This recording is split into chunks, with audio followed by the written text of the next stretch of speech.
आपको गलतफहमी क्या है कि अगर आज मेरी इनकम है 50-60 हजार रुपए, अगर वो 70 हजार हो गई ना तो प्रॉब्लम सॉल्व हो जाएगी। हो ही नहीं सकती। मैं बता देता हूं क्यों। जिसको आप लोअर क्लास कहते हो वो एक्चुअल में लोअर क्लास नहीं रहे।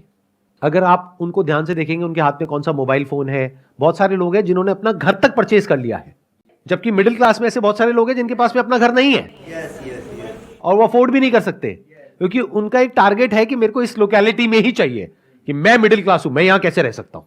बट लोअर इनकम में क्या है, उनके लिए ऐसा कुछ नहीं है बैरियर, तो उन्होंने अपना घर ले लिया है। मानो 5-10 लाख रुपए में कैसे भी करके जोड़ करके अपना घर ले लिया है। नंबर 1। नंबर 2, उनके लाइफस्टाइल में कहीं कोई कमी नहीं है, टीवी है उनके घर में, बट उनको यह गलतफहमी नहीं है कि हम मिडिल क्लास है। उनको क्लियर है कि हम लोअर क्लास है, जबकि एक्चुअल में देखा जाए आपकी डेफिनेशन के हिसाब से वो मिडिल क्लास है।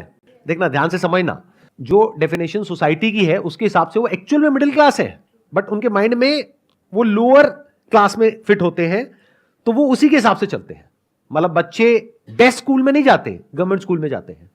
मिडिल क्लास में प्रॉब्लम क्या है, सबसे बड़ा आपका खर्चा क्या है, एजुकेशन, जो बहुत तेजी से महंगी हो रही है।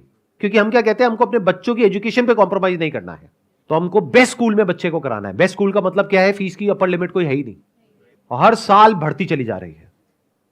तो जो लोअर क्लास है उनको ये कंफ्यूजन नहीं है कि हम बहुत अमीर हैं, तो उनको सब कुछ बेस्ट नहीं चाहिए।